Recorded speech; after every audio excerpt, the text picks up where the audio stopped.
இன்னைக்கு உதயம் ஜாப்ஸில் என்ன ஒர்க்குன்னு பார்த்தீங்கன்னா பேக்கிங். சரி, பேக்கிங் இன்ஃபார்ம் பண்ணுறோம். என்ன மாதிரி ஷிஃப்டா பீஸ் ரேட்டா?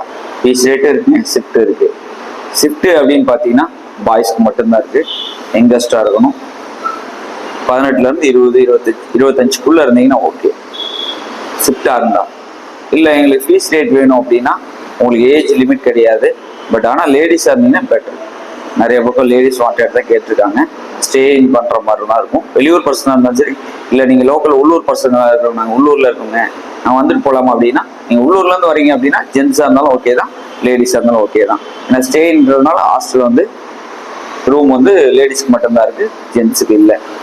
ஜென்ஸுக்கு வேணால் அரேஞ்ச் பண்ணி கொடுத்துருவாங்க, ஆனால் கொஞ்சம் டைமிங் ஆகும், அதை அட்ஜஸ்ட் பண்ணுற மாதிரி தான் இருக்கும். நீங்கள் இதுக்கெல்லாம் ஓகே அப்படின்னா வாங்க. ஃபீஸ் ரேட்னா உங்களுக்கே தெரியும், ஃபீஸ் வாரியாக மாறும். பெரிய பீஸ்னால் அது தனி ரேட்டும், சின்ன பீஸ்னால் அது தனி ரேட்டும் மாறும். ஸோ அதனால் பீஸ் ரேட் மாறும். சரி, ஓகே. இப்போ எங்களுக்கு ஷிஃப்ட் அப்படின்னா எந்த மாதிரி சார் அப்படின்னு கேட்டிங்க அப்படின்னா, அது ஏற்கனவே இன்ஃபார்ம் பண்ணிட்டேன். 11,000 சேலரி கொடுத்துருவாங்க, அது ஃபிக்ஸடு. அதில் இஎஸ்ஐ பிஎஃப் கட் பண்ண போக 10,000 கை கிடைக்கும். ஸோ ஓகே, 10,000 தான் நான் ரொம்ப சேலரி கம்மியாக தெரியுது அப்படின்னு பார்த்தீங்கன்னா அதுதான் இல்லை. டைமிங் வந்து ரொம்ப குறைவு, 10 ஹவர்ஸ்.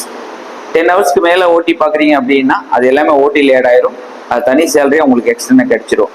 ஸோ அப்போ கால்குலேஷன் பண்ணி பார்த்தீங்கன்னா பெரிய அமௌண்ட் இருக்கும். அது நீங்கள் சேலரி வைஸ் சொல்கிறதுனால அது 10,000 உங்களுக்கு தெரியுது. அது குறைவாக நீங்கள் யோசிக்க வேண்டாம்.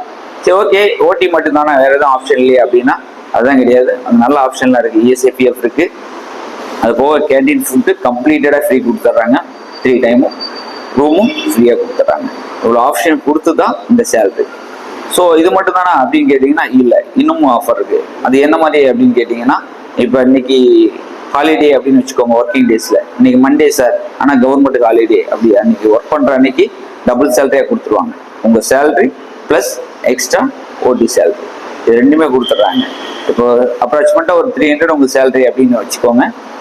அன்னைக்கு holiday leave, working days leave அப்படின்னு பார்த்தீங்க அப்படின்னா அன்னைக்கு அவங்க ஒரு 300 எக்ஸ்ட்ரா போட்டு அன்னைக்கு 600 உங்களுக்கு பே பண்ணிடுவாங்க. இந்த ஆப்ஷன் எல்லாம் இருக்குது. இது போக இன்னும் உங்களுக்கு நிறைய ஆப்ஷன் இருக்குது. இஎஸ்ஐபிஎஃப் பிடிக்கிறதுனால மந்த்லியில் உங்களுக்கு போனஸ் வைஸும் இருக்குது. எல்லா ஆப்ஷனுமே இருக்குது. சூப்பரான கம்பெனிங்க, நல்ல வாய்ப்பு. இது மிஸ் பண்ணாதீங்க. எவ்வளோ பேர் இருந்தாலும் எடுத்துக்குவாங்க. நல்ல ஆப்ஷன் இது, யூஸ் பண்ணிக்கோங்க. யூஸ் பண்ணி பயன்படுத்திக்கிங்க.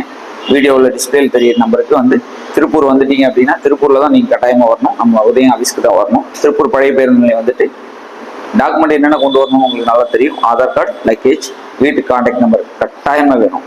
இது இல்லாமல் வராதிங்க. அந்த கம்பெனியில் ஜாயின் பண்ணணும்னா உங்களோட பேங்க் பாஸ்புக்கும் வேணும் கட்டாயமாக. இந்த 4 ஆப்ஷன் வேணும்.